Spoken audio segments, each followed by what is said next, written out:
Bonjour les amis, je suis avec Étienne de Blackout Watches. Je suis très content de te recevoir sur ce format podcast en vidéo sur YouTube.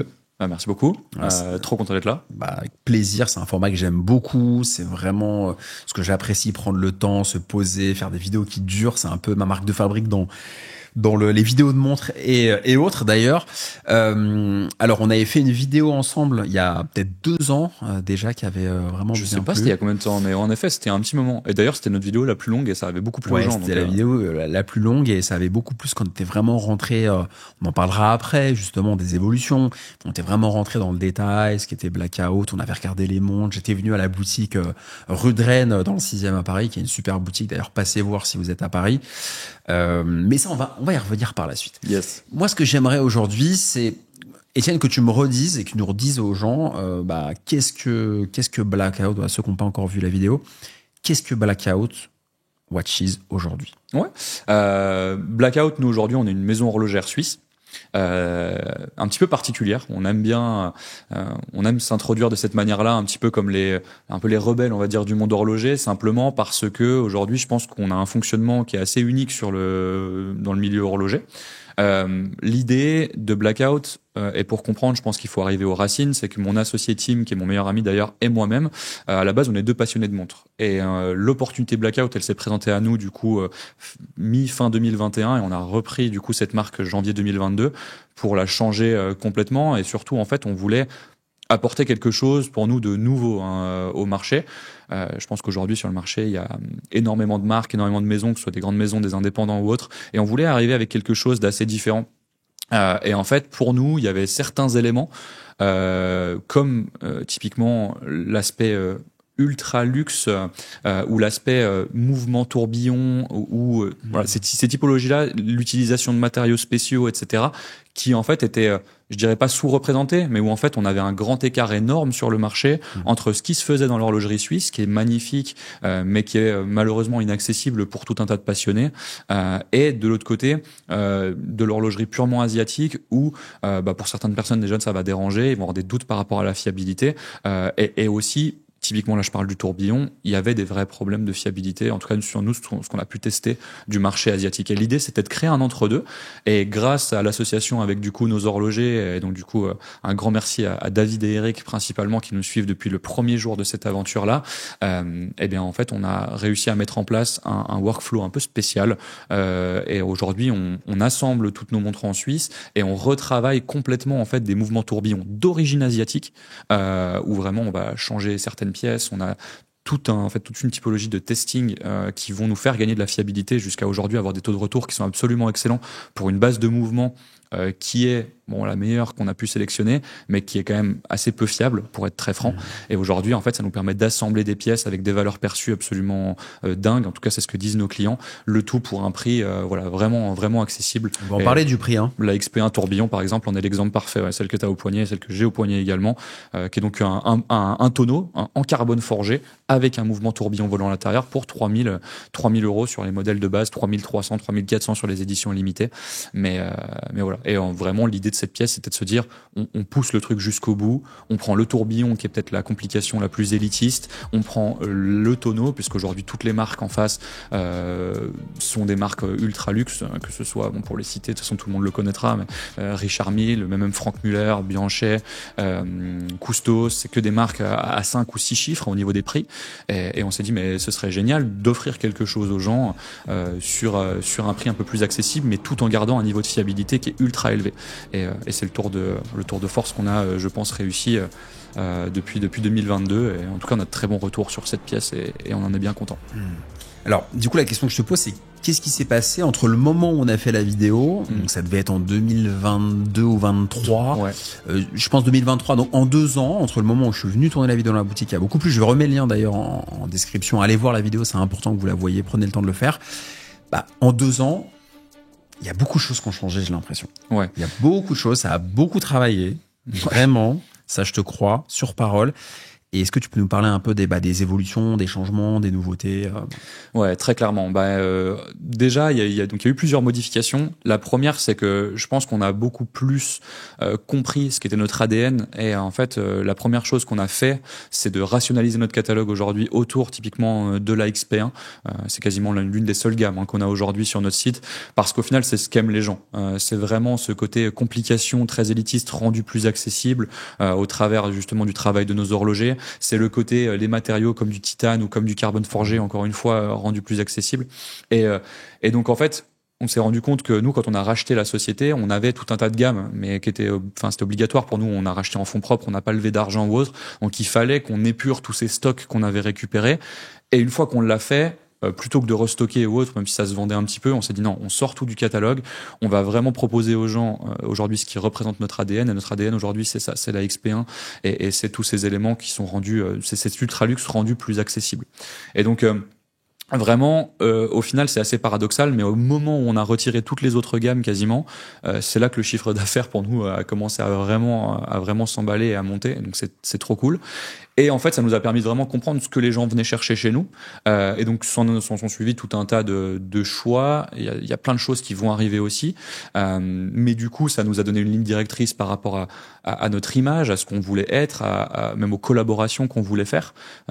Aujourd'hui, on rend le luxe horloger plus accessible, et ça nous a permis aussi, tu vois, d'un point de vue typiquement collaboration, d'aller vers des sports ou des verticales d'intérêt qui sont aujourd'hui, je pense, assez peu touchés par le monde horloger, assez élitiste. Tu vois, on pense au golf, on pense au tennis, on pense. Nous, on a voulu aller dans le hand, dans le basket, dans le foot, dans le sport de combat, c'est bien. Dans plein de choses, parce qu'en fait, il y a des passionnés de montres partout. Je salue cette pour pratiquer certains des sports où tu es actif. Franchement, je salue ça. C'est très bien de se positionner. Et il y a des grosses parts de marché à prendre. C'est ça que beaucoup de gens oublient. C'est qu'il y a des grosses parts de marché à prendre, parce que moi qui fais des sports de combat, du jiu-jitsu brésilien, qui est une des composantes du MMA. Je crois que tu as quelqu'un en MMA qui est un ambassadeur ou un ami de la marque. Qui est à l'UFC, ouais. D'accord. Et du coup, moi, mon sport, c'est une des composantes de ce sport mix.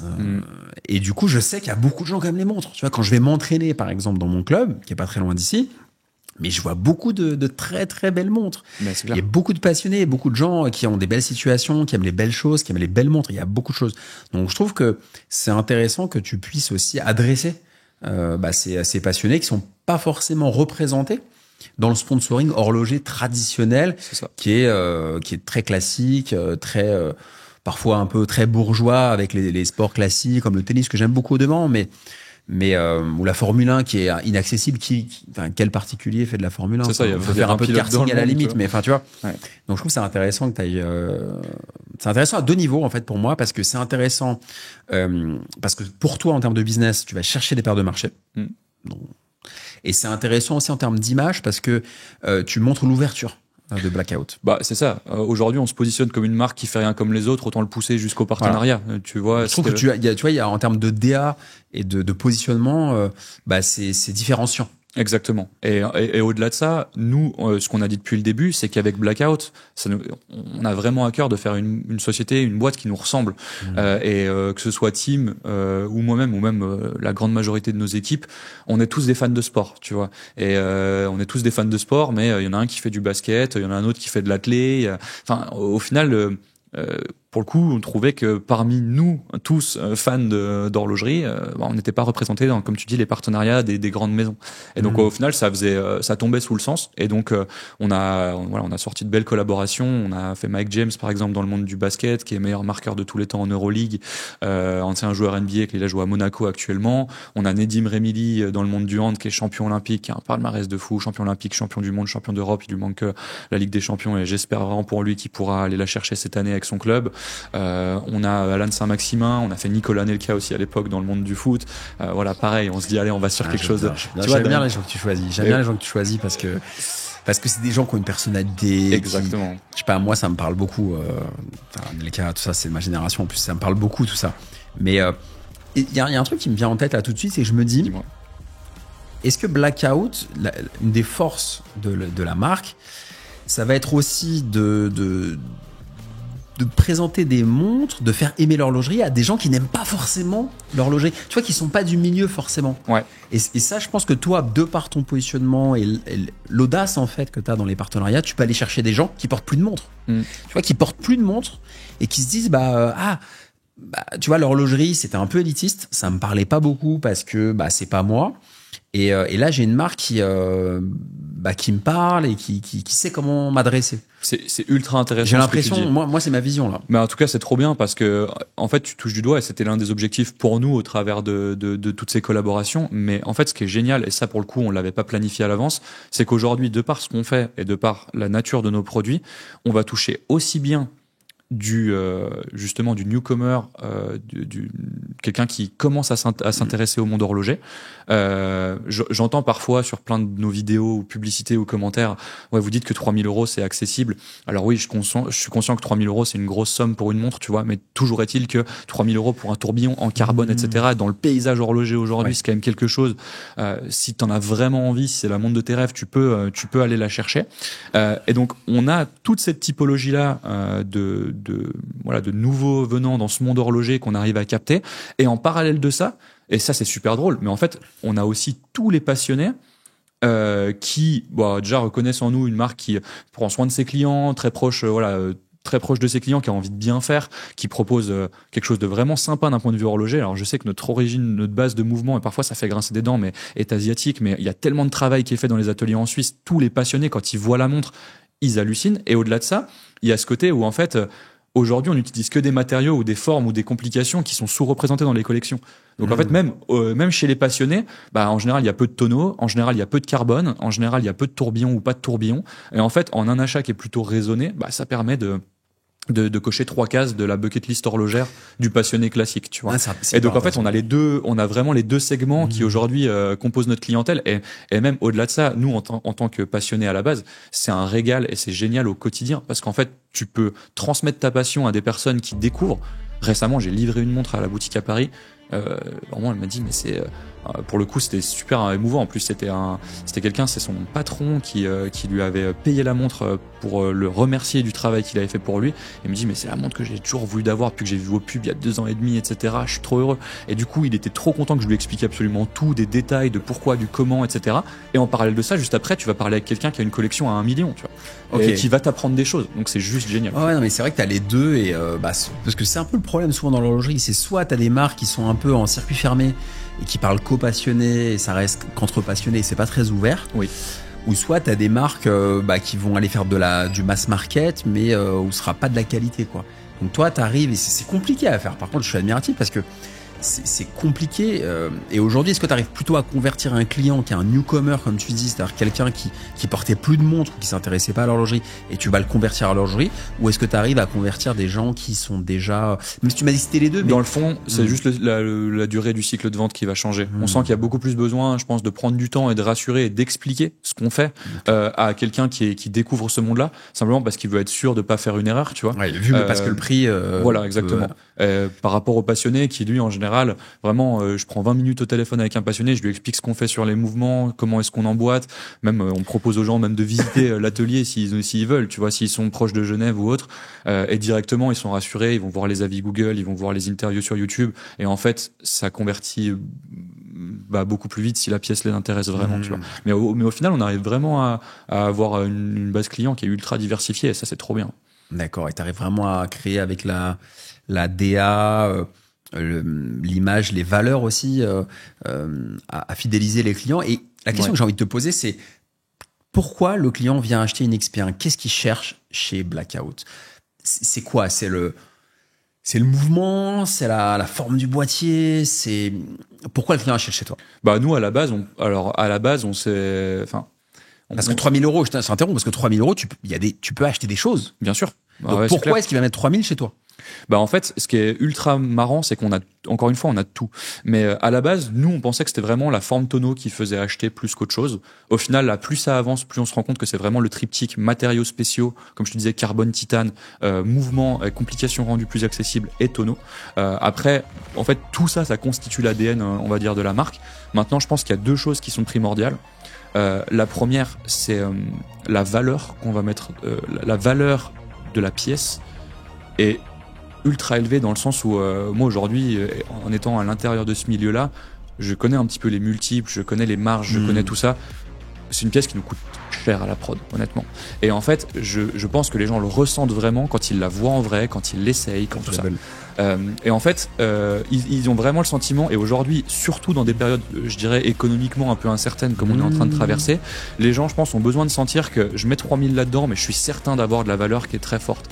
Là où, alors là, vraiment, mon but est absolument pas de tirer sur d'autres ou autres, mais il y a des fois des montres, mais tu vas pas comprendre le prix. Ça va être complètement décorrélé par rapport aux matériaux utilisés, par rapport aux mécanismes, par rapport à plein de choses. Tu vas te dire, mais comment ça se fait que ça coûte autant? Alors bien sûr, il va y avoir des aspects de prestige. Le client, il le sait pas forcément en plus. Il y a ça aussi. Le problème, c'est que le client, t'as raison dans ce que tu dis, c'est que le client, il est un peu dragué par le marketing et le prestige et le bouche à oreille. Et une image, un sentiment d'appartenance aussi. Un sentiment d'appartenance, c'est très psychologique. Et du coup, il va pas. Parfois, il se pose même pas la question de combien il va. Enfin, quel est le prix de coûtant. Enfin, le prix de fabrication de telle montre. Mais ça, c'est intéressant. Ouais. Et aujourd'hui, nous, tu vois, on le sent typiquement que le client ressent cette valeur intrinsèque du produit directement. Ça va le pousser à acheter chez nous plutôt qu'ailleurs. Et la dernière chose, et ça vraiment, c'est l'une de nos valeurs, enfin c'est la valeur qui a jamais quitté la boîte depuis le jour 1, c'est on ne veut que des clients satisfaits. Mais genre vraiment, on dit pas ça. En fait, le vrai problème de cet argument, c'est que tout le monde le dit. Le client est la priorité numéro 1, etc. C'est un truc que tu vois dans tous les spots marketing. Nous, on essaie vraiment de l'incarner. On essaie vraiment de créer des expériences boutiques qui soient cool, etc. Et en fait, c'est quelque chose qui est ultra présent dans notre ADN depuis le début. Et je pense que du coup, c'est toi qui l'as insufflé ça?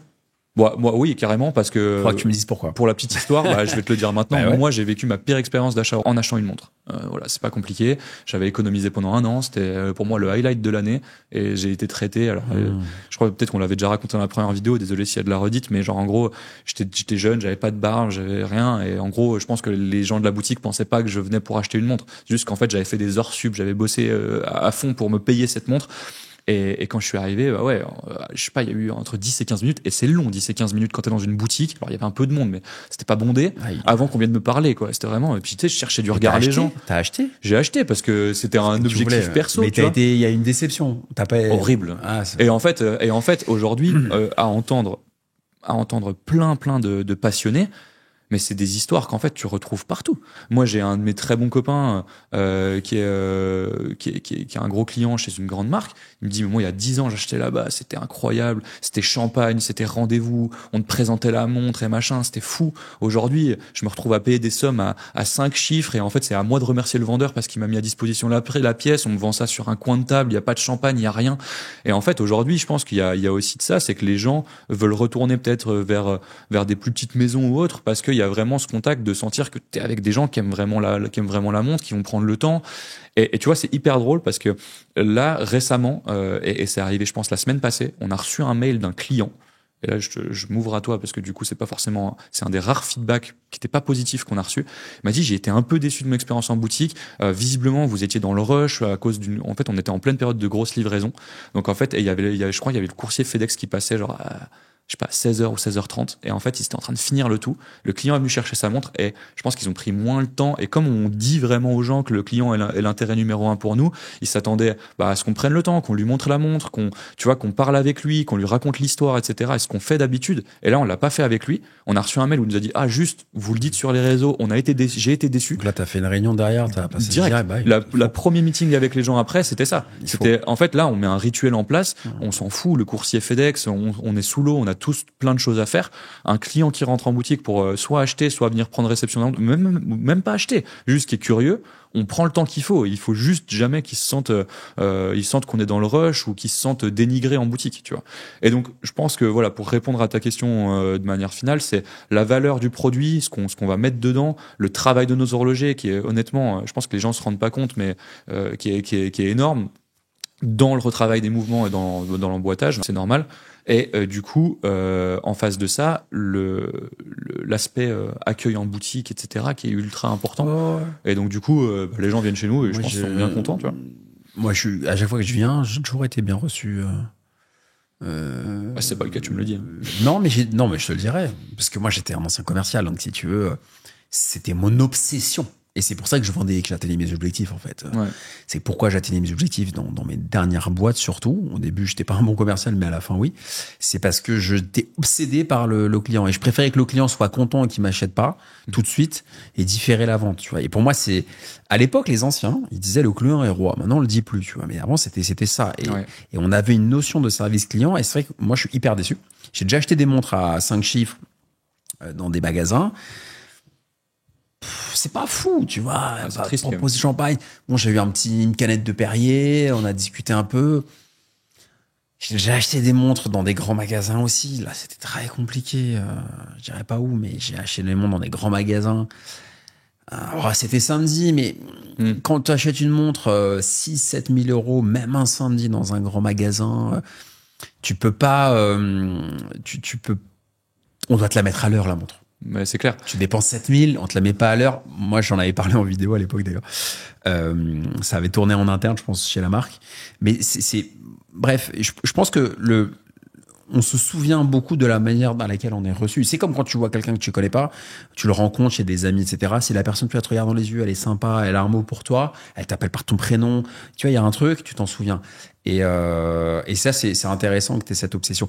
Mais toi, tu as toujours eu cette obsession un peu moi, je pense que c'est tes anciennes expériences, peut-être avant Blackout. À la base, je suis comme toi. À la base, moi, je viens du monde plutôt, je dirais, du commerce ou autre. Ouais. Et puis même au-delà de ça, je pense que ce soit Tim, mon associé, ou moi-même, je sais pas, genre, moi, j'apprécie juste être.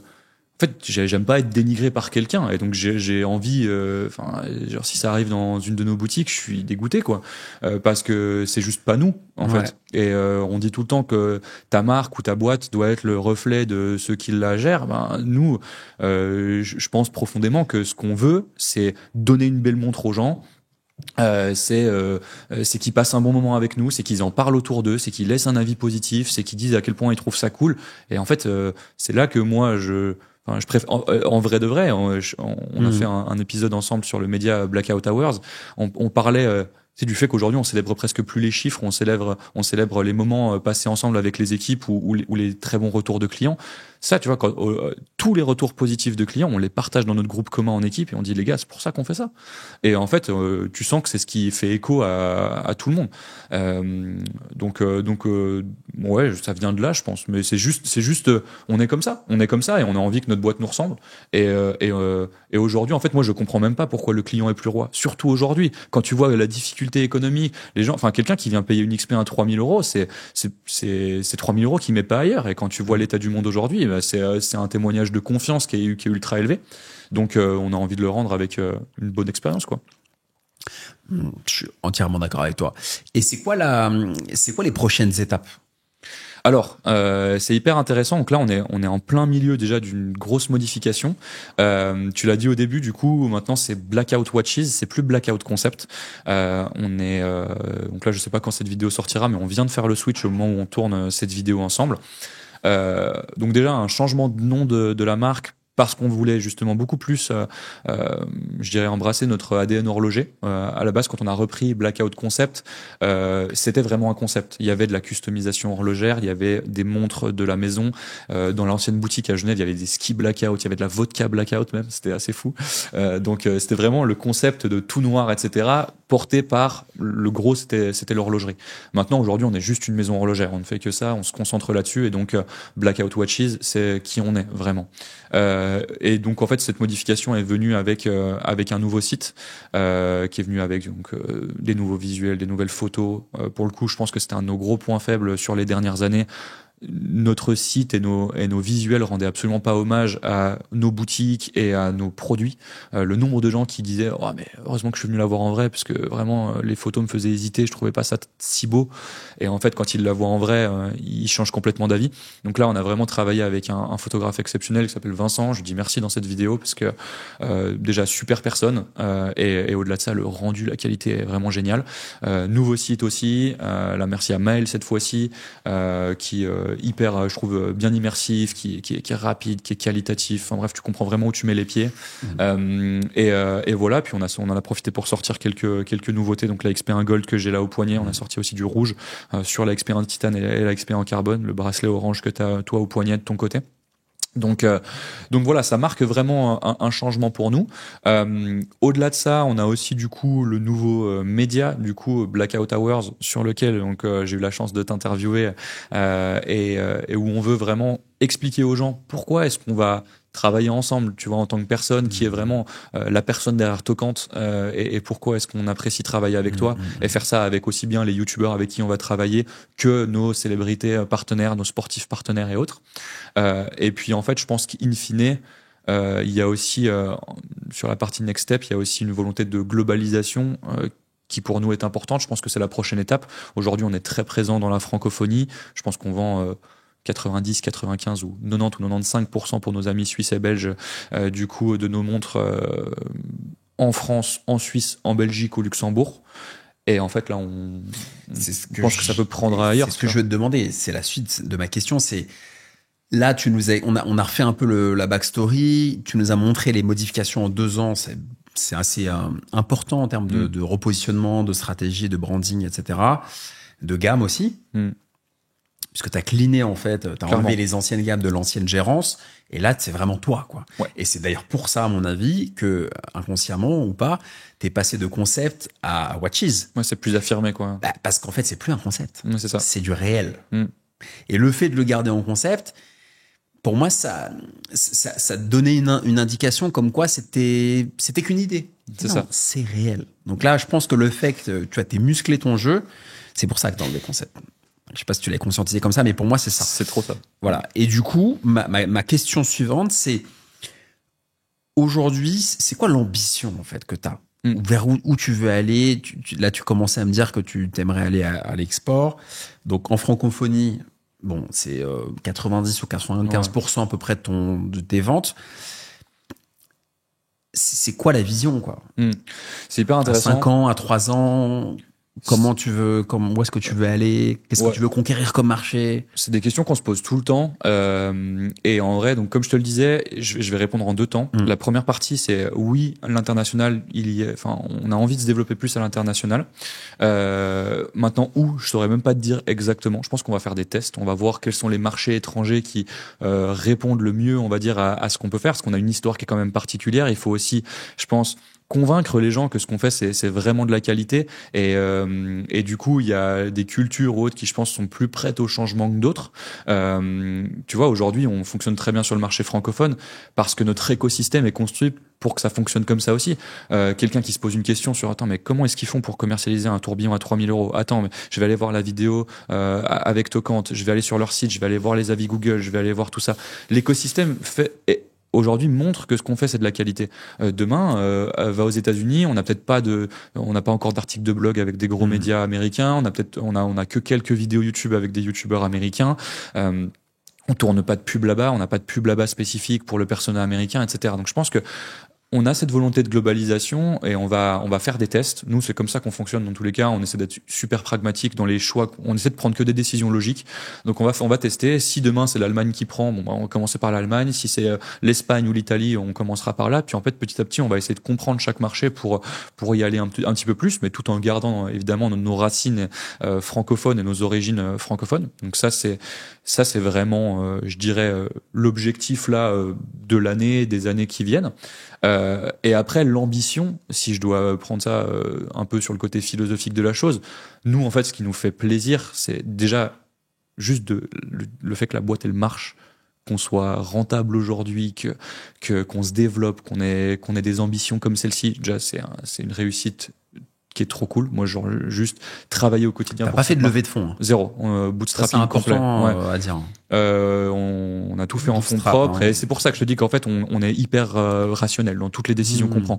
On prend pas d'énormes risques, on met pas tout sur la table, mais on essaie à chaque fois d'aller vers la logique et on fait des tests et ce qui marche, on met le pied dedans et ce qui marche pas, c'est pas grave, on a fait un test qui a pas marché. Et voilà. T'as pas eu d'investisseurs, vous avez fait ça en fonds. Ça c'est un point important. Moi je connais bien parce que j'ai investi dans les startups et j'ai beaucoup de dossiers, de decks arrivés, de dossiers de marques qui se créaient ou qui se reprenaient ou qui se réactivaient des marques anciennes et les gens qui cherchaient à lever des fonds et qui n'y arrivaient pas. Nous, après, peut-être la chance qu'on a eue. C'est pas une fin en soi de lever des fonds, c'est important, c'est pour ça que je dis. C'est clair, parce que tu vois, ça génère beaucoup de stress, tu perds une partie de ton capital, de ton contrôle. ça te génère un stress inouï avec des investisseurs où ça peut ne pas fitter aussi in fine derrière. Là au moins tu vois t'es avec des gens qui ont les mêmes valeurs, t'as pas de compte à rendre à des invests toutes les semaines qui te parlent n'importe comment. C'est clair. Donc attention, hein, c'est pour ça que c'est important d'y aller step by step. Et tu vois, pour moi, il y a typiquement tout un pan du business qui est peut-être un peu sous-exploité, c'est le reprenariat. C'est que nous, on a eu la chance de reprendre une société. Alors, moi, j'ai une question pour toi juste après. Hein. Okay. On te l'a jamais posée. Ah, ça marche. Mais moi, j'ai Tim aussi. Du coup, c'est donc mon associé meilleur ami qui a mis la majorité des fonds dans un premier temps parce que il avait beaucoup travaillé, parce qu'il en avait la possibilité. Et lui, il s'est fait de zéro aussi. Donc, c'est pas. J'aurais pas envie de lire le truc de ouais super, ils ont un pote qui est milliardaire qui a racheté le truc, non, rien à voir. Mais pour le coup, il y avait vraiment ce côté où le fait de reprendre, bah mine de rien, t'as déjà un stock avec lequel travailler, t'as déjà un fichier client, t'as déjà un fichier de partenaire. Bon bah vas-y, écoule ton stock et avec l'argent que tu rentres, crée le projet que t'as envie de créer. C'est exactement ce qu'on a fait nous, tu vois.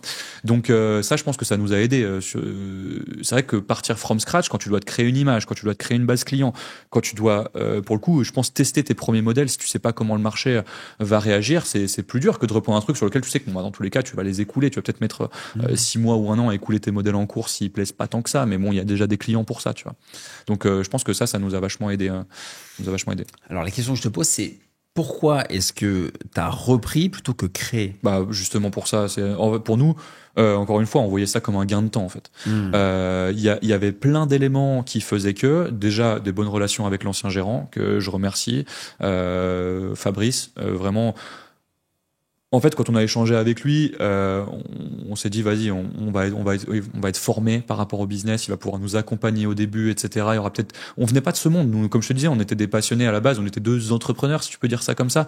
Mais on n'était pas horlogers de formation, etc. Et vous aviez créé une boîte avant ou pas du tout Ah ça pour le coup, ouais. On a avec Tim, du coup, on avait créé une boîte à l'époque de l'école quand globalement on avait 20 heures de cours par semaine, on faisait pas grand chose. et du coup après on avait failli monter une boîte ensemble à Lyon. Pour le coup, qui n'était pas arrivé au terme, plutôt sur le thème de l'automobile. Mais en fait, on savait déjà qu'on pouvait très bien travailler ensemble. Et c'est ce qui était super important pour nous. On savait qu'on pouvait typiquement délivrer une grosse charge de travail, bosser ensemble. Je connais pas ton associé, je crois. Ah, faudrait que tu le rencontres. Il est en Suisse, lui, pour le coup, tout le temps. D'accord, ok. Il habite là-bas.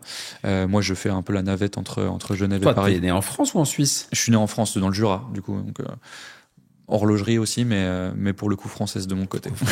Mais aujourd'hui, c'est vrai que moi je partage mon temps entre la Suisse et la France, et lui est tout le temps là-bas. Du coup, il habite là-bas depuis plus d'une dizaine d'années. Mais voilà, et donc pour nous en fait c'était logique. C'était un gain de temps dans le fait qu'on ait déjà un fichier client, déjà un fichier partenaire, le fait qu'on ait déjà des modèles à vendre pour ensuite arriver sur ce qu'on voulait créer. Et en fait, au-delà de ça, il y avait des assets. Typiquement, on a une boutique à Genève en vieille ville qui est super sympa. T'étais déjà présente avec exactement, tu vois, et on s'est dit mais le loyer, je pense qu'on paye le bon montant ou même pas trop cher, tu vois. Et t'as pu récupérer en fait le bail. Exactement. Et donc en fait, il y a tous ces éléments, la proximité avec nos horlogers, les horlogers, tu prends le tram, t'y es en 10 minutes, ils sont à Carouge juste à côté, la boutique est en vieille ville. Enfin, tout collait trop bien en fait. Tout collait trop bien pour cette reprise et voilà. Et pourquoi t'as eu envie spécifiquement de reprendre cette marque? Est-ce que c'est un concours de circonstances en fait? Ouais, alors il y a un côté. Tu t'es dit on a envie de faire un truc dans les montes et il y a une opportunité. Il y a voilà, c'est l'occasion qui crée le larron comme on dit. Ouais, exactement. En fait, on avait l'opportunité s'est présentée. Les deux, on était passionnés de montres. Les deux, je pense qu'on avait des compétences complémentaires. On s'est dit moi, c'était un objectif personnel de monter ou de reprendre une boîte, peu importe. Lui, Tim, du coup, le faisait depuis déjà un petit moment. Et on s'est dit, mais c'est juste l'occasion de bosser ensemble sur un projet qui nous éclate à fond. Et en fait, c'est pour ça aussi qu'on y met des heures pas possibles et qu'on est à fond dedans, tu vois. Donc voilà. Non, c'est pour le coup, à la base, si l'opportunité se présente pas, je sais pas si on monte une marque de montre, tu vois, par exemple. Je sais pas. Je pourrais pas te dire. Non, mais j'entends. Toi, ce qui t'intéresse, c'est le challenge. C'est vrai que t'as une mentalité très liée au sport, en fait. C'est un point commun très puissant qu'on a tous les deux, vraiment. C'est pas le cas de tout le monde. Et je trouve que la marque, elle est rassurante parce que quand on t'écoute, on se dit, les mecs, ils ont la tête bien faite et ils savent où ils vont.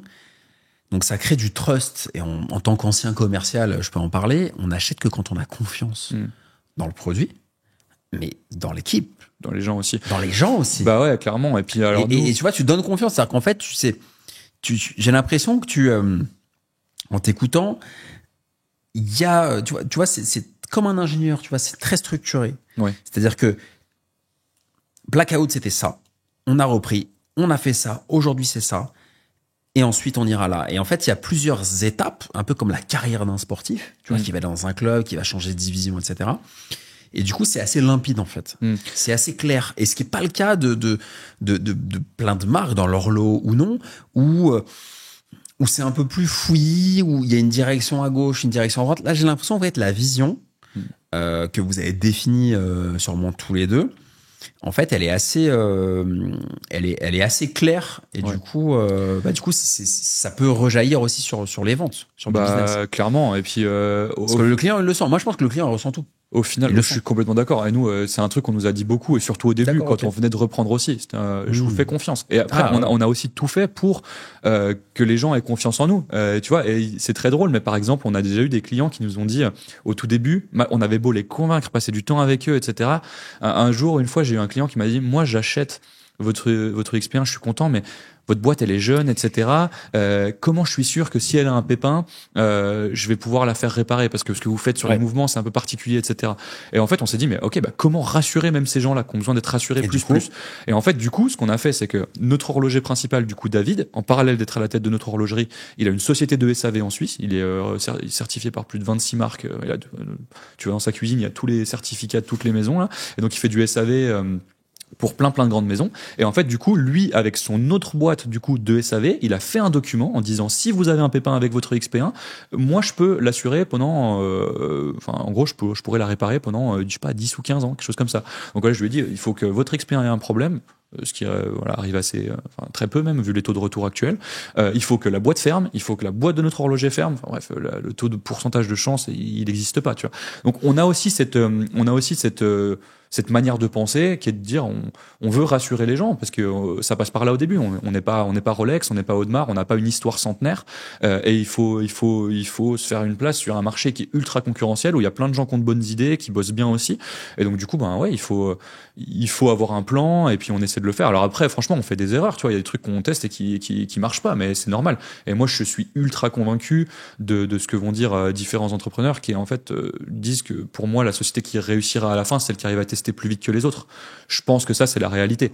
Et donc voilà. Et pour revenir à ta question d'avant, la vision et l'ambition de la marque, si je devais prendre le truc sur du très long terme, c'est de se dire, nous notre objectif c'est que dans 15 ans, tu vois, la marque elle soit toujours là et qu'on ait montré aux gens que simplement avec du bon sens, une volonté vraiment de faire les choses bien, de respecter son client. Mais en fait, même si tu arrives dans un marché qui est ultra concurrentiel, qui est même limite saturé sur certains aspects du marché, avec des compétiteurs aussi puissants que des boîtes centenaires que tout le monde connaît, qui ont un marketing à des millions chaque mois, tu peux te faire une place, tu vois. Ça, c'est l'ambition finale et c'est ce qu'on transmet aux équipes, tu vois. Et tu te fais une place avec ton marketing un peu différenciant, avec tes choix audacieux, à la fois dans la collection, à la fois dans les partenariats. C'est ça. Et du coup, la question que je te poserais, c'est, tu vois, j'ai fait un podcast avec un préparateur mental, un sportif de haut niveau, qui m'a dit une chose intéressante qui peut t'intéresser. Il m'a dit, souvent les gens définissent leurs objectifs en premier, et en réalité, il faut d'abord définir ses valeurs pour pouvoir définir ses objectifs. Donc en fait, en top of mind, tu vois, il faut définir tes valeurs.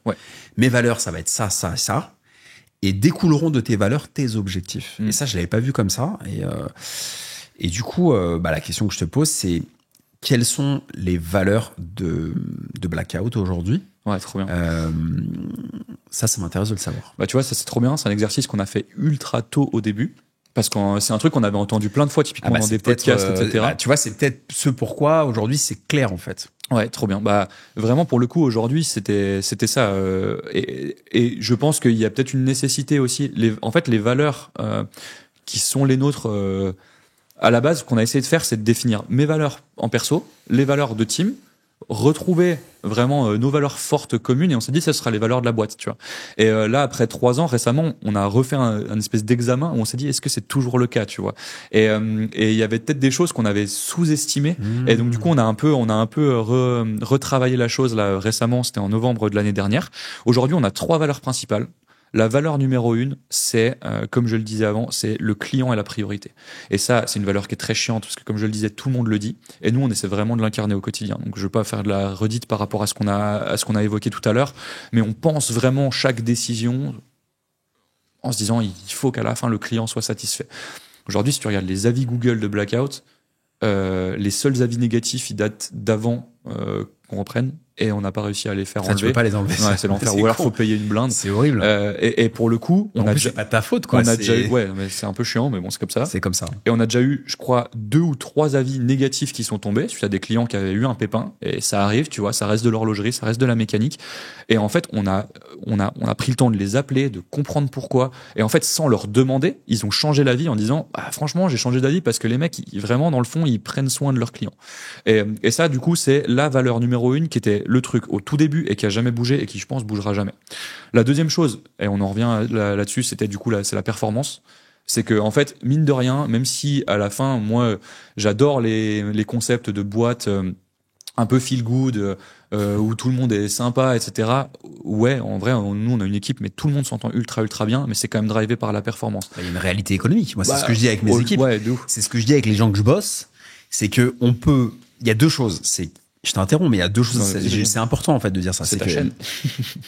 Il y a un truc, c'est que c'est important d'être bien, feel good, on est bien, etc.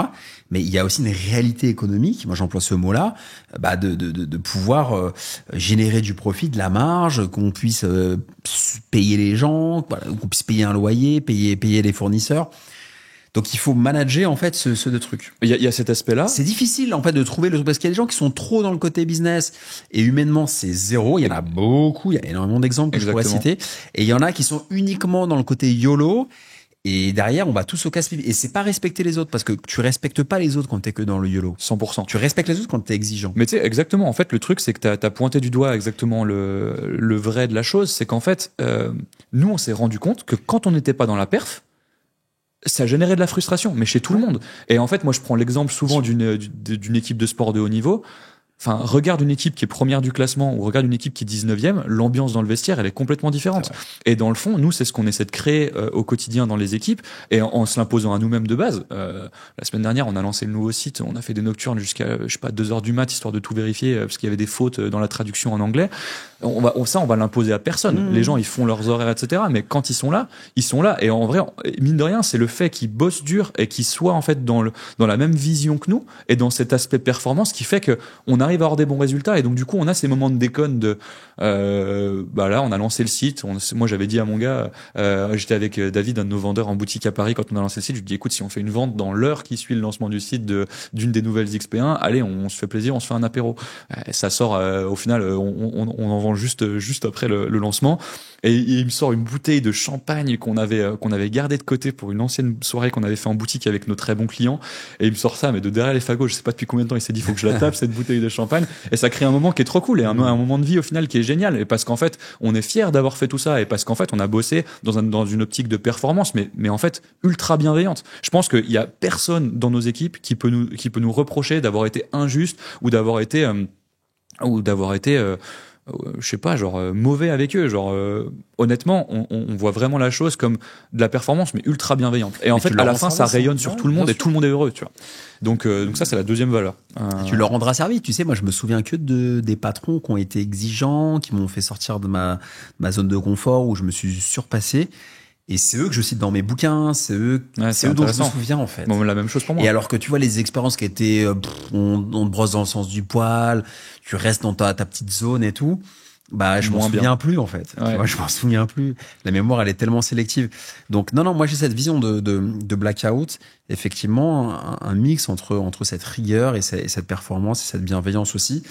Et donc allez voir, je vais mettre en description les amis tous les liens de Blackout, Instagram. Le site internet, tout est dessus d'ailleurs. Les gens pourront vérifier que c'est bien ce qu'on met en avant. TikTok et tout, tu fais ou... Ouais, alors on va s'y remettre plus à fond là. On a un TikTok, on a mis des vidéos dessus, etc. 2-3 qui ont bien marché, mais aujourd'hui on était plus sur Insta et la TikTok et YouTube, on va développer. Le lien aussi de l'épisode qu'on a fait. Ouais, sur Blackout Hours, du coup le média. Blackout Hours, effectivement. Exactement. Ça, je peux vous remettre le lien. Donc ça, c'est important de vraiment marquer avec ça. Et comment t'arrives à interagir avec ta communauté, tu vois, parce que Comment tu arrives justement à rencontrer ton client, à créer une expérience avec le client? Est-ce qu'il y a des choses que tu as envie de faire dans la suite? Alors, tu vas le faire avec le podcast, mais comment tu vas réussir à encore plus comprendre ton client, comprendre ses besoins et pouvoir vraiment créer des ambassadeurs en tant que client, quoi? Bah, juste du coup, pour répondre à cette question, je vais juste compléter celle d'avant par rapport aux valeurs, parce qu'aujourd'hui, du coup, on a parlé du client qui est la priorité numéro 1, on a parlé de la performance, et la troisième de nos valeurs qui, je pense, est très importante vis-à-vis de l'aspect client, c'est en fait l'honnêteté et la transparence, la bienveillance. C'est qu'en fait, nous, dans le fond, on essaie vraiment d'être toujours au plus transparent avec tout le monde et dans tout ce qu'on va faire, même d'un point de vue contenu. Là, ce que je te raconte, si tu me poses, tu peux me poser la question sur n'importe quel média, peu importe la personne qui sera en face, si c'est un client qui rentre en boutique, si c'est un collectionneur, si c'est quelqu'un qui commence, je vais toujours lui dire la même chose. Je pense que les gens, du coup, ressentent vachement cette honnêteté, cette transparence et, in fine, cette bienveillance de dire la vérité, entre guillemets.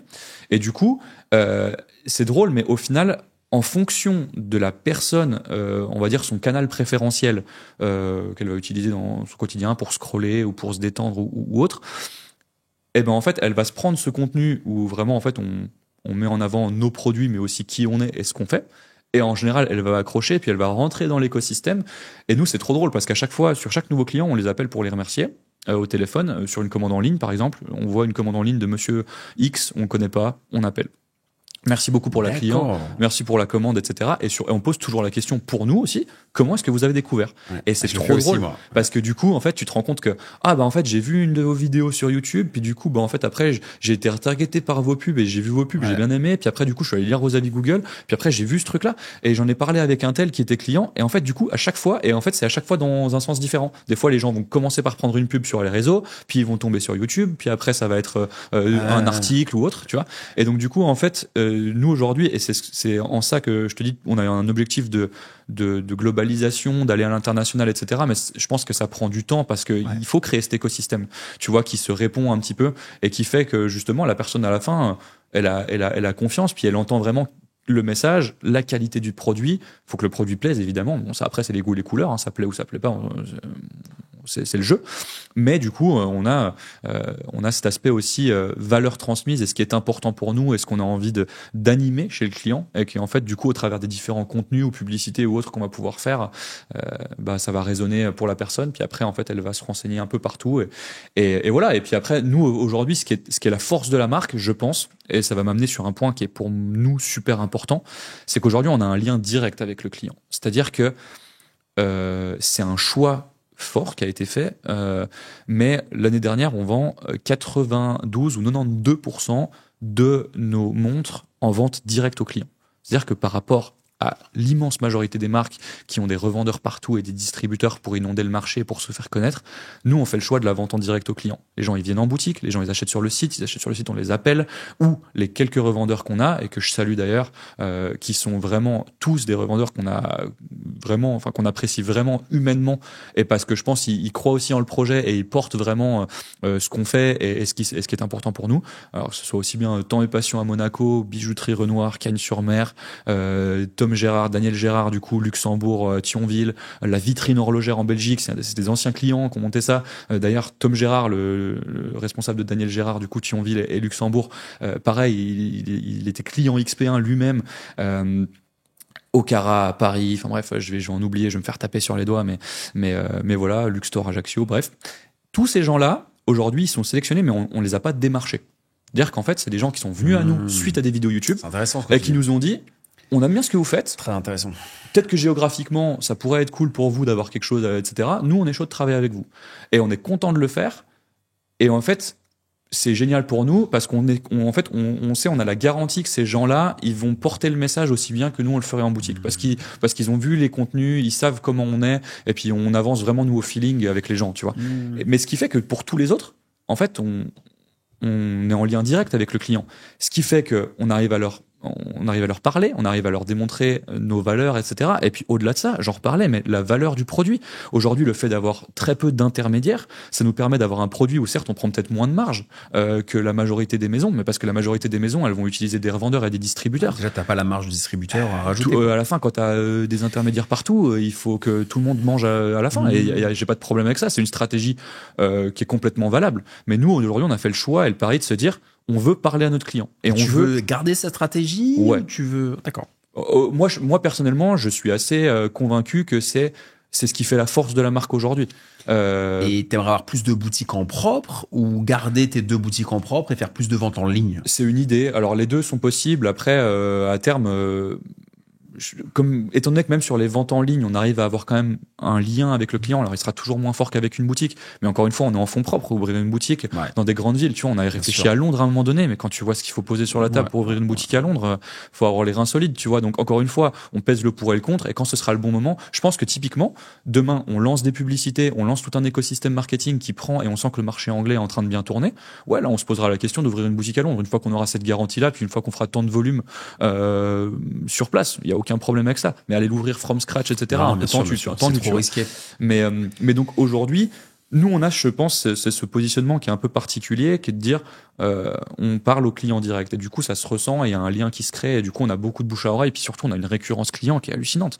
On hallucine même nous-mêmes en fait. On a des clients, à chaque fois qu'on sort un modèle, des fois ils vont acheter.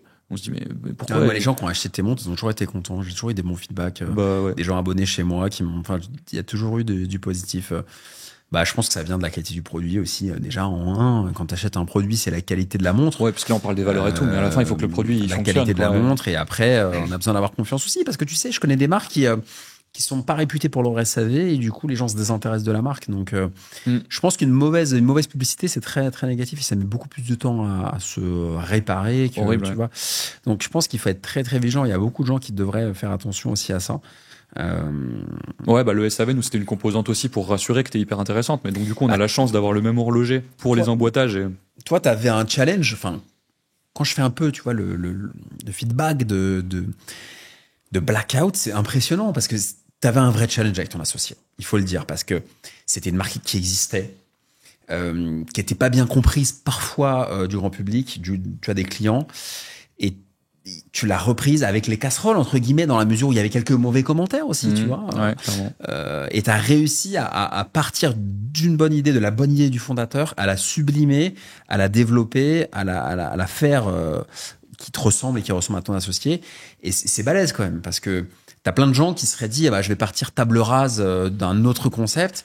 Mais là, réactiver quelque chose qui fonctionnait pas aussi bien qu'aujourd'hui, t'as pris un risque quand même. Ouais, évidemment. Mais j'ai l'impression que t'aimes bien prendre le risque. J'ai l'impression que s'il y a pas de challenge, tu vas faire autre chose, quoi. Ouais, c'est moins tu drôle. vas monter une autre boîte, quoi. C'est moins drôle, en effet. Voilà. Mais en plus, c'est ce qui est super intéressant. Et là, je trouve que ce type d'épisode, en fait, même moi, ça me permet de sortir un peu de la tête du guidon puis de se rendre compte de ce qu'on a fait. Mais le truc dont on se rend compte, c'est que, en fait, faut être bon partout. C'est ça qui est super dur.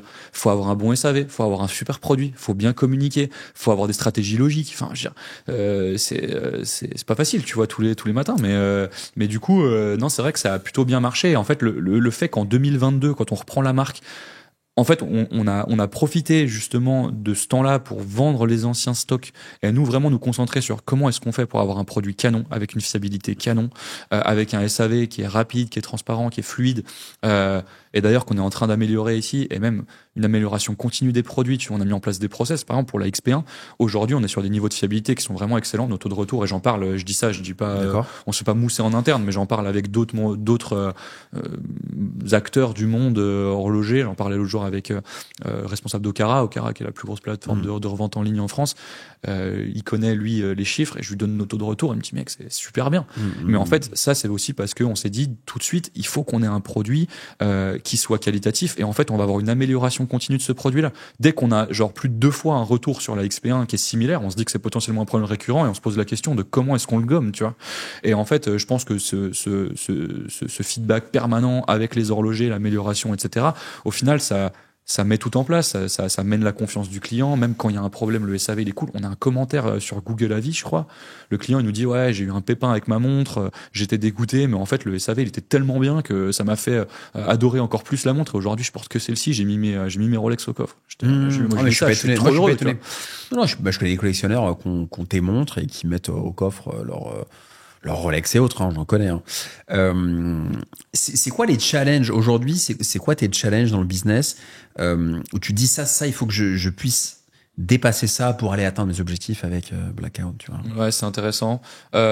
Justement, il y a là, on est en plein dedans, mais du coup, on est avec cette nouvelle ADN Blackout Watches, ce nouveau site, cette ambition d'aller à l'international. Donc là, on va devoir faire tous ces tests, etc.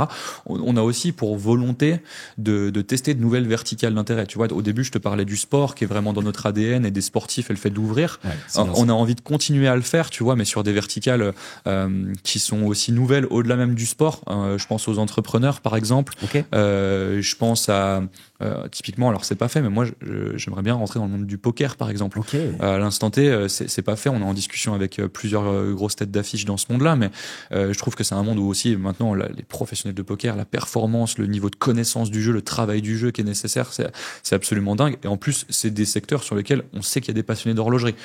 Nous, s'il y a un secteur et une verticale d'intérêt où il y a du passionné et où on sent que c'est sous-exploité, ça nous fait rire d'y aller, tu vois. Donc on va tenter ça. Là, on va aussi, pour le coup, on va se risquer à aller dans la course automobile, ce qui pour le coup est assez apparenté quand même à ce que vont faire les grandes maisons, mais on le fait avec. Je sais pas si tu connais Romain Monti, c'est un youtubeur et du coup qui a un parcours qui est ultra atypique, qui nous ressemble vachement dans le fond, tu vois. Tu vas en faire un ambassadeur? Complètement sur l'année. Là, du coup, on va avancer avec lui. Je trouve ça très intéressant que tu prennes des créateurs de contenu, des entrepreneurs, peut-être des acteurs, mais même pas tu vois, en montant. Ouais. Mais c'est intéressant, ouais. Ah, c'est bien. Donc on va tester tout ça et en fait notre enjeu là, c'est de nous dire, on continue on sur la voit la montre, ouais, elle est belle. Il faut qu'elle soit vue en fait. Il faut qu'elle soit vue et en fait l'enjeu, je dirais que le challenge, comme tu dis, c'est d'arriver à avoir suffisamment soit de nouveautés produits, soit de nouveaux partenaires ou de nouvelles choses qui vont faire que, à un moment donné, ça explose à droite, ça explose à gauche, et puis du coup, on keep up là-dessus, et voilà. En créant des amis de la marque. Exactement. Ça peut être intéressant. Des gens qui partagent tes valeurs et qui ont envie de. Et aujourd'hui, un des gros challenges, alors je le gardais pour la fin, mais là, aujourd'hui, la XP1 fonctionne ultra bien. Okay. On a compris l'ADN de la marque. Et en fait, là, l'enjeu, et on va voir si ça prend encore, mais ça va être d'arriver à surprendre nos clients. Moi, j'ai un peu du mal avec les maisons qui ont des millions de budgets en recherche et développement et qui, globalement, chaque année, te sortent une nouvelle couleur de cadran. C'est un peu un truc que j'aime pas trop. Alors, nous, évidemment, on a décliné la gamme XP1 avec différentes couleurs de cadran parce que les personnes attendent parfois la couleur qui va vraiment leur parler pour acheter. Mais là, on a envie d'arriver avec des nouveaux produits qui vont rester dans l'ADN. On va rester sur de la complication rendue accessible. On va rester sur parfois du matériel, des matériaux spéciaux comme le carbone forgé ou autre, mais différents. Pas la même forme? Non, pas la même forme, des choses peut-être un peu plus classiques. Nous, aujourd'hui, on sait que c'est très sportif, peut-être les femmes aussi, une gamme féminine. Enfin bref, on a envie de surprendre les gens. Ça peut être intéressant. Et une dernière question, là, on arrive à la fin et je suis très content de cette... Tu vois, je t'ai posé des questions qui, peut-être, t'as pas l'habitude de t'exprimer sur ces sujets-là. Non. Tu vois, vraiment, on a volontairement fait ça. Est-ce que tu veux aller vers des nouvelles formes? Parce que peut-être que tu en as marre aussi qu'on te parle en te disant c'est tout le temps une RM-like, etc. Est-ce que ça fatigue en interne? Moi, je suis pas avec toi la journée. Est-ce que ça, par rapport à tout le boulot que tu crées, par rapport à l'engouement des clients, aux ventes, au succès quand même de la marque, on peut le dire aujourd'hui, est-ce que ça te fatigue que certains, une minorité, te disent c'est de la RM-like? Dans le fond, je pense que tu pourras jamais l'enlever de la tête des gens, parce que en fait, aujourd'hui, RM, typiquement, pour moi, c'est un exemple ce qu'ils ont réussi à faire. Génie absolu. Ils sont arrivés, quand tu vois l'âge de la marque et où ils en sont aujourd'hui, ils ont un marketing qui est tellement percutant. Je veux dire, le partnership avec Nadal ou autre, mais ça parle à tout le monde en fait. Et ça, c'est un tour de force. Et moi, je suis admiratif aujourd'hui de cette marque. Le fait est qu'aujourd'hui, pour les gens, le tonneau sportif égale RM, point à la ligne. Mais de la même manière qu'il existe 15 000 plongeuses sur le marché, je comprends pas pourquoi il devrait y avoir qu'un seul tonneau sportif sur le marché. Tu vois ce que je veux dire? Ça, c'est un truc, c'est un non-sens pour moi. Et dans le fond, alors, on a le carbone, où les gens pourraient dire carbone. On sait qu'ils ont des modèles en carbone qui sont très très beaux et qui ont bien marché commercialement. Au-delà de ça, d'un point de vue cadran, d'un point de vue index, d'un point de vue aiguille, d'un point de vue strap, etc. On a essayé de faire un truc, les aiguilles qui sont pas dessus, qui sont implantées. On a vraiment essayé de bosser la montre pour qu'elle ait son ADN à elle, tu vois. Et en fait, in fine, on a essayé de faire une pièce qui nous plaisait à nous, tu vois. Et donc, ouais, forcément, quand on voit ces commentaires-là, bon, c'est chiant, mais dans le fond, en fait, il y a une partie de moi qui comprend et c'est super drôle, mais pour le coup quand on parle avec des vrais passionnés, et moi on a des clients qui ont des RM, d'ailleurs peut-être t'en connais, moi j'ai un client qui a une RM11 par exemple, on a plusieurs clients qui ont des RM Et quand tu les mets à côté, ça envoie pas la même vibe du tout. Et eux, en fait, ils me disent, mais ça ressemble pas à RM. Mais c'est plutôt pour l'imaginaire commun. Tu vois ce que je veux dire? Je sais pas puis comment dire, mais l'objection facile, quoi. Ouais. Et puis je sais pas comment dire, mais j'essaie de trouver une analogie un peu sportive, mais ouais, je sais pas, je vais me risquer à un truc qui sera peut-être mal vu autre. Donc, mais dans le fond, je comprends que les gens, quand ils regardent au premier abord, ouais, c'est un tonneau, c'est sportif, c'est REM. Du coup, il y a cette volonté d'aller vers de nouvelles formes, mais pas forcément pour sortir de ça. C'est plutôt parce qu'en fait, on pense avoir saisi un petit peu ce qu'attendaient nos clients. Et puis en vrai, comme tu dis, on aime le challenge. C'est pas intéressant de faire une XP1 à vie dans 15 ans. Ok, on sort la nouvelle XP1 qui est rose bonbon parce qu'on l'a jamais fait. Bon bah non, tu vois, on va essayer d'aller sur de nouveaux produits et puis de faire plaisir aux gens, tu vois, de les surprendre. Bien sûr, d'où l'intérêt de faire des vidéos comme on fait, où tu communiques sur les valeurs, tu vois, tout le monde n'est pas au courant de ça, où tu expliques un peu l'histoire, la backstory, où tu veux aller, la vision. Ça permet de... Toi, cette vidéo, je pense qu'elle va être appréciée, elle va servir, dites-nous dans les commentaires d'ailleurs ce que vous en pensez, elle va vraiment créer du ciment, tu vois, les gens vont vraiment accrocher quelque chose. Et la dernière question, rapidement, que je te pose, quelqu'un qui regarde cette vidéo, qui a regardé jusqu'au bout, qui hésite à acheter une de tes montres, qu'est-ce que tu lui dirais? Bah honnêtement, le conseil numéro 1, ce serait n'hésitez pas à prendre contact avec nous. On a des équipes et typiquement, encore une fois, on a essayé de créer l'écosystème de manière à ce que vous parliez directement, soit à moi, soit à Tim, mon associé, soit à un membre de nos équipes. Ça peut être Naïm, ça peut être David, ça peut être Clément, ça peut être peu importe. Vous tomberez sur quelqu'un qui saura vous renseigner, vous tomberez sur quelqu'un qui saura vous parler de la marque et en fait évoquer vos différents points de gêne, on va dire, et voyez si on arrive à vous convaincre. Mais aujourd'hui, on a essayé de faire en sorte que même si vous n'avez pas la possibilité d'essayer la pièce, on a des garanties de retour de 30 jours. Enfin, je veux dire, il y a peu de risques aujourd'hui à acheter si on pense que ça va nous plaire, mais qu'on a un petit risque. Tu vois, moi, par exemple, on a beaucoup de gens qui nous parlent de la taille. Moi, j'ai un tout petit poignet, j'ai un poignet qui est minuscule, et il y a plein de gens qui me disent oui, mais moi j'ai un poignet de 16-17 cm, je sais pas si ça va m'aller. Honnêtement, ça va. Moi, on a créé l'expérience sur mon poignet pour que ça aille au petit poignet. Il faut tester et prenez le risque. Alors je sais que c'est un peu de l'intendance, si jamais elle vous plaît pas, faut la renvoyer. Dans les faits, je crois qu'on a eu peut-être 2 montres qui nous ont été retournées après un achat, et c'était parce que madame, ça plaisait pas à madame plutôt que ça plaisait pas à monsieur. Mais donc ouais, non, prenez contact avec nous, vous parlerez directement à quelqu'un, il y aura pas de répondeur un peu chiant, il y aura pas de truc, vous aurez une vraie discussion avec un passionné, et puis vous verrez, hein. Si ça vous plaît, allez-y. Profitez-en les amis, parce qu'il y a peu de marques qui propose d'avoir autant de proximité avec les clients. Donc ça, c'est important. Il y a des marques, tu peux acheter la montre, tu leur envoies un message sur Insta, il n'y a pas de réponse. Donc c'est vrai que profitez-en, ça a beaucoup de valeur aujourd'hui. Ça demande beaucoup d'énergie, beaucoup de temps, beaucoup d'argent, de staff, mais ça vaut le coup. Merci Étienne. Merci à toi, c'était trop bien. Merci vraiment pour cet échange à cœur ouvert. On a vraiment fait le tour de ce qu'était Blackout avant, ce que c'est aujourd'hui, et puis vers quoi tu veux aller. Je pense que c'est très clair. Dites-nous dans les commentaires ce que vous en avez pensé, et je mettrai tous les liens bien sûr en description, et je vous dis à la prochaine vidéo. Salut.